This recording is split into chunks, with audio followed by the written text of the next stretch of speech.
মানুষের বুকের পাঁজর জ্বালিয়ে দিয়ে শোষণমুক্ত সমাজের স্বপ্ন দেখিয়েছেন তিনি। সহজ কথায় গানে গানে প্রান্তিকজনকে সংহতির ডাক দিয়েছেন তিনি।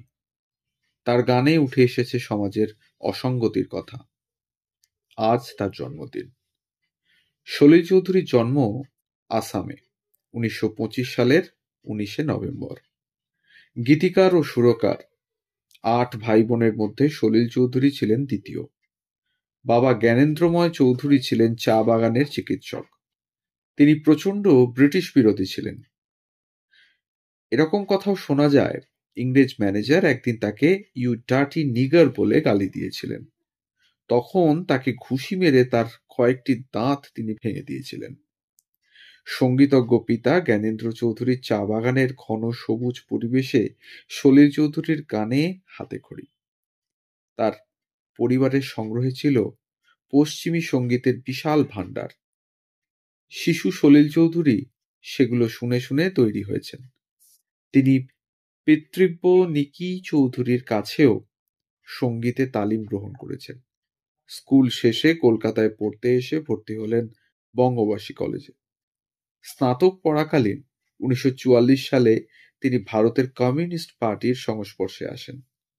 পার্টির সাংস্কৃতিক সংগঠন ভারতীয় গণনাট্য সংঘ আইপিটিএ-তে যোগ দিয়ে সক্রিয়ভাবে প্রচুর কাজ করেন। এই সাংস্কৃতিক দলটি ভারতের প্রত্যন্ত নানা এলাকায় গান গেয়ে মানুষকে সচেতন করার এক বিশাল ঐতিহাসিক দায়িত্ব পালন করেছে। মাত্র ২২ বছর বয়সে তিনি গাঁয়ের বধূর মতো গান লিখে সুর করেন, যা এক বিস্ময়কর ব্যাপার বটে। তার সম্বন্ধে লতা মঙ্গেশকর বলেছিলেন, "আমার দেখা অন্যতম সেরা শিক্ষিত কম্পোজার"। আর শচীন দেব বর্মন তো একদিন সলিল চৌধুরীর কাছে দুঃখ প্রকাশ করেই বলে ফেলেছিলেন, "দেখো সলিল, পঞ্চম মানে হচ্ছে রাহুল দেব বর্মন তো আমার গান শোনে না, ও সারাদিন তোমার গানই শোনে"। সলিল চৌধুরী ৭৫টিরও বেশি হিন্দি সিনেমায় সঙ্গীত পরিচালনা করেন। এছাড়া তার ৪৫টি বাংলা সিনেমা, ২৬টি মালায়ালাম সিনেমা, কিছু তামিল, তেলেগু, কন্নড়, গুজরাটি, অসমিয়া ও উড়িয়া চলচ্চিত্রে সঙ্গীত পরিচালনা করেন। তার কিছু কালজয়ী সঙ্গীত সুকান্ত ভট্টাচার্যের "রানার", "অবাক পৃথিবী", মাইকেলের "রেখো মা দাসেরে মনে", সত্যেন্দ্রনাথ দত্তের "পালকির গান", বিমল ঘোষের "উজ্জ্বল এক ঝাঁক পায়রা" প্রভৃতি কবিতায় ও গানে সুর সংযোজন করেন। যুদ্ধ ও দুর্ভিক্ষের পটভূমিকায় "বিচারপতি", "তোমার বিচার" ও "আলোর পথযাত্রী", "জন্মভূমি", "হাতে মোদের কে দেবে", "কোনো এক গাঁয়ের বধূ", "কালো মেয়ে", "তেলের শিশি ভাঙল বলে" ও "শান্তির গান" প্রভৃতি অনবদ্য স্মরণীয় গান রচনা ও সুরকার হিসেবে প্রভূত খ্যাতি অর্জন করেন। সলিল চৌধুরী ঠিক কতগুলো বাদ্যযন্ত্র বাজাতে পারতেন তা বলা খুব মুশকিল। তবে ৬ থেকে ৭টি যন্ত্র অনায়াসে বাজাতেন। তার মধ্যে বাঁশি, অ্যাকর্ডিয়ন, পিয়ানো, গিটার, ম্যান্ডোলিন ও সেতার। অথচ কারও কাছে শেখেননি, স্বশিক্ষিত। তার সুরারোপিত গান গেয়ে ভারতের যেসব কণ্ঠশিল্পী অমর হয়েছেন তারা হলেন মোহাম্মদ রফি, মুকেশ, মান্না দে, হেমন্ত মুখোপাধ্যায়, লতা মঙ্গেশকর, যিশু দাস, সুশীলা, গীতশ্রী সন্ধ্যা মুখোপাধ্যায় প্রমুখ।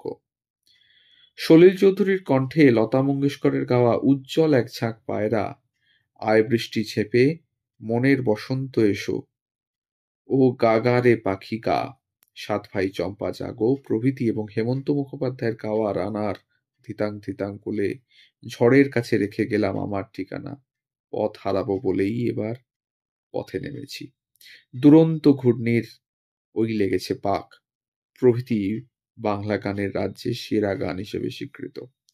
তিনি চলচ্চিত্রে সঙ্গীত পরিচালক হিসেবেও সুনাম অর্জন করেন। পরিবর্তন, মধুমতি, ২ বিঘা জমি, মায়া, কাবুলিওয়ালা প্রভৃতি ছায়াছবিতে সঙ্গীত পরিচালনায় যথেষ্ট দক্ষতার পরিচয় দিয়েছিলেন। ভারতীয় সঙ্গীতে কোয়ার অর্কেস্ট্রেশনের সার্থক রূপকার তিনি। প্রায় ২০০ শিল্পীকে সমবেতভাবে গান গাইয়েছেন, একটুও এদিক সেদিক না করে। বম্বে কোয়ার, কলকাতা ইউথ কোয়ার, সলিল চৌধুরীর সৃষ্টি। সলিল চৌধুরী বলেই মনে হয় একটা গণ অভ্যুত্থানের কথা। বহু মানুষের স্বর জেগে ওঠে, মনে হয় একটা স্বর, একটা ঢেউ উঠেছে, কারা টুটেছে যেন এক আলোর পথযাত্রী। হ্যাঁ, সলিল চৌধুরী আমাদের কাছে একজন আলোর পথযাত্রী, একজন দীর্ঘদেহী আলোর পথযাত্রী। যেন মনে হয় সামনে দিয়ে একটা আলো হেঁটে যাচ্ছে।